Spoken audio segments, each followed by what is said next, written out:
Ashamaa akkam nagaa jirtu ani Yoobsaan Dubbabeeti. Yoobsaan miidiyaa YouTube chaanal laayik, sheer, sabskiraayib gochuu hin dagatinaa. Egaa akkuma kutaawwan darban keessatti barnoota sirna gadaa kutaa tokkoffaadhaa kaasnee hanga kutaa saddeettaffaatti ilaalaa turre. Har'a immoo kutaa lammaffaa boqonnaa saddeettaffaa barnoota sirna gadaa ilaalla jechuudha. Kutaawwan darban keessatti egaa boqonnaa tokko hanga boqonnaa torbaffaatti dabballee fi faaruu loonii jaaf torba keessatti ilaallee turre.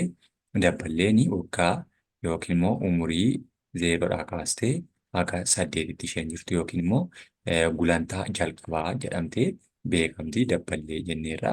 Dabballeen kunis immoo dabballeen kan kunuunsamtu, kan hin dhaanamne, kan hin ifatamne, kan hin mufachiifamne dabballee jedhamti. Dabballee jechuun ijoollee ishee umurii zeeroodhaa kaasee waggaa saddeetii keessatti gulantaa jalqabaa keessa jiraattu jechuudha. Kanaaf egaa boqonnaa saddeet keessatti immoo faayaa fi mallattoo dabballeeti. Faaya jechuun bareedinaaf yookiin immoo miidhagina daa'immanii wantoota mataatti yookiin mormatti yookiin harkatti arteewwan godhatanidha jechuudha.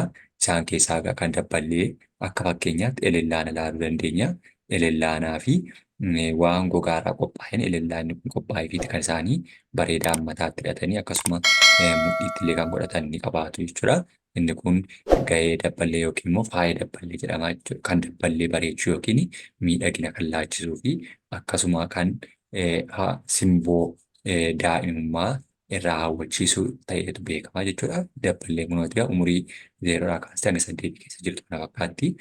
Sirna gadaa keessatti egaa dabballeen faayaa fi mallattoo ittiin beekamtu qabdi. Kunis immoo isaan keessaa inni tokkoffaan elellaanadha.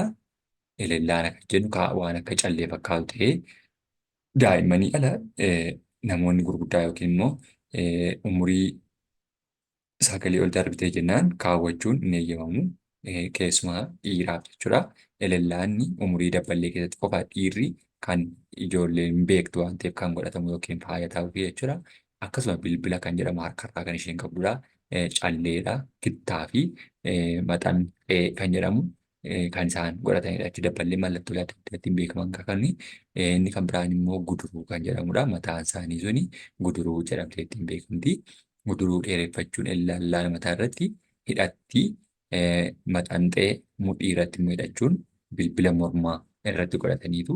Kana malees immoo faccee harka irratti hidhatu yookiin immoo faccee kan jedhamu marsamoo yookiin immoo micciirraa isa jennu jechuudha. Waan akka sanaa kan fakkaatu faccee kan jedhamu illee harka irratti ni godhatu jechuudha. Kun harka mucaa kanarra kan argamtu kun bakka jechuudha. Waan xiqqoo ishee ka'eetiin jiru waan ta'eef ammaaf haa ta'u egaa warreen kana dabballee irratti argina jechuudha. Kunis immoo faaya yookiin bareedina yookiin immoo miidhagina dabballee ishee umurii zeeroodhaa kaastee hanga saddeetii keessa jirtu bareechuudhaaf yookiin immoo miidhagsuudhaaf kan itti kaawwatanidha jechuudha. Mallattoon dabballee maal fa'idha?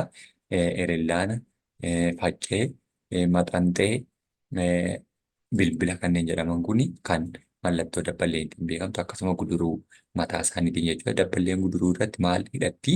Dabballeen gaas irratti kan isheen hidhattu tokkoffaa elellaanadha. Lammaffaan immoo maxanxee fi faccee kan jedhamu harka irratti hidhatti jechuudha. Faayi dabballee maal fa'adha? Warrummaa haasaa olidha. Kanaaf barbaachi naannoo keetti faayaa fi mallattoo daa'imni ittiin beekamtu kan beektu yookiin maalii dareetti himidha. Kunneen warreen naannoo keenya keessatti haala godinaa fi adda adda ta'uu ni danda'u. Haa ta'u egaa ammas Yoobsaan miidiyaa YouTube chaanal laayik, sheer, sabskiraayib gochuu hin dagatina. Boqonnaa salgaffaan immoo faaruu dabballeeti. Faaruu yookiin sirba kan faarsitu yoo dabballeen faarsitu umurii zeeroodhaa hanga saddeetii keessa jiraattu kan isheen faarsitu kan abbootiin barsiisan keessaa muraasa jechuudha. Dabballee jechuun kunuuti egaa yeroo isheen horii ittistudha. Yeroo isheen sirna adda addaa abbootii jala teessee bartudha waan ta'eef jechuudha.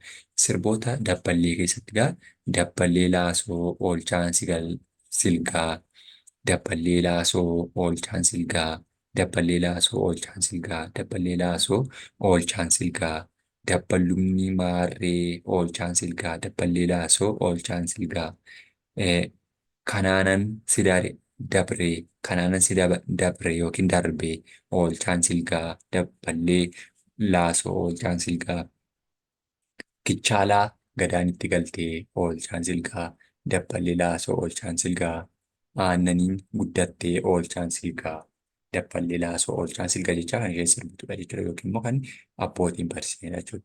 Maafin daawwanni dhalattuu maafin daawwanni kichaalaa maafin hin daawwanni maal maaf hin daawwanne dabballee maaf hin daawwanne jedhaniitu ittiin faarsu jechuudha. Sirna ittiin faarfamu keessatti kuni sirna faaruu dabballee jedhama jechuudha.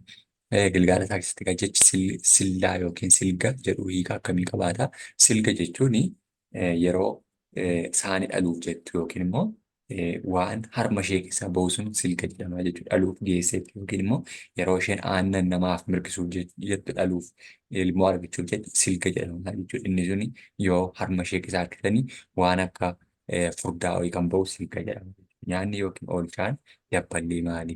Dabballee kan nyaachi yookiin oolchaan ishee silgadha. Silgaan jabaattii yookiin aannanii naannoo keetti dabballee maal jedhanii faarsanii faaruuwwan adda addaa jiraachuu ni malu isaanillee akkasuma. Inni kudhanaffaan immoo boqonnaa kudhan aannanidha. Aannanis egaa daa'immanii fi sirna gadaa Oromoo keessatti aannanis uummata kanarraa hin fagaatu yookiin immoo kan uummanni kun ittiin jaallatu kan ittiin yoo bishaan kadhatanillee dur kan inni laatu yookiin aannan jedhamee kan beekamu keessatti isaa jalqabaate jechuudha. Aannan sirna gadaa keessattis iddoo guddaa qabaata jechuudha. Oromoon horiif kabaja guddaa qabaata. Horii isaarraa bu'aalee adda addaa argata. Bu'aalee horii inni tokko keessaa aannanidha. Innis immoo jila gadaa keessattis aannan qabataniitu kan jila gadaatti argamanii. Jila gadaa keessatti aannan iddoo olaanaa qabaata. Aannan mallattoo maaliiti? Mallattoo jaalalaa jedhamee beekama. Maal keessatti?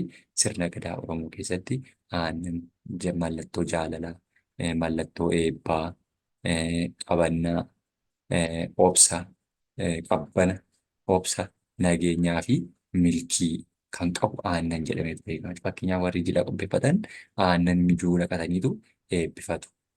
Dabalataanis immoo yeroo durbaa ilaalanaaf deeman yookiin akka namni tokko fuudhuuf ilaaluuf deeman illee dubartii aannan elmitu yookiin baattee deemtu yoo argan mallattoo milkii gaarii jedhaniitu ilaalu jechuudha. Kana malees immoo aannan yoo itti itite dhadhaa ba'a. Ilmi namaa yoo obse bakka yaade ga'a. Kanaaf fakkeesseetu sirna gadaa keessatti Oromoon kabaja guddaa qabaataaf jechuudha. Kanaaf immoo Oromoon obsaan aannan goromsaa dhugaa jedheetu mammaakaa jechuudha. Obsaan aannan goromsaa dhugaa jechuun goromsi yeroo dheeraaf nama jalaa turuu dandeessitu waan dhaliini garuu obsee namni ishee eegteeffate dhaltee fi itti boqachuu itti qabbaneeffachuu waan danda'u jechuudha. Kan biroon immoo aannan mallattoo waan qulqulluuti. Namoota wal lolan yoo araarsan qabee tokko keessa aannan al tokkotti akka dhugan taasifama. Kunis immoo aannan mallattoo nageenya buusuu ta'uu isaatii walitti qabbanaa, walitti nagaataa, wal jaalladhaa isa jedhudha wanti waliin himatu jechuudha. Kanaaf sirna gadaa Oromoo keessattis aannan iddoo guddaa qabaata jechuudha. Qabee tokko keessa aannan al tokko dhuguun maal ibsaa? Tokkoffaa jaalaladha. Lammaffaa qabbana. Nagaa jira. Nagaa walii buusaa. Waliif qabbanaa. Wal jaalladhaa. Waliif obsa kennaa. Wal qabbaneessaa isa jedhudha. Aannan maal agarsiisa? Aannan qulqulluu yookiin immoo nagaa eebbaaf jedhamee jechuudha. Jila irratti aannan maal fayyadamu? Tokkoffaa michuudha. Lammaffaa immoo eebbaaf. Aannan unataniitu walitti biifaniitu kan isaanii ittiin jilli sun gaggeeffamu jechuudha. Kanaaf aannan kabajadhaa jechuudha. Kanaaf haala kanaan fayyadamu jechuudha. Kanaaf haala kanaan gaafa Oromoon sirna isaa keessatti uumama hundaafiyyuu uumamtoota waan lafarra jiru hundaafiyyuu seera mataa isaa tumeetu ittiin bula, ittiinis bulchaa, ittiin kabajaa, ittiinis wal kabajaa jechuudha. Yoo isinitti tole yoo ibsaan miidiyaa YouTube channel like, share, subscribe gochuu hin dagatinaa galatoomaa.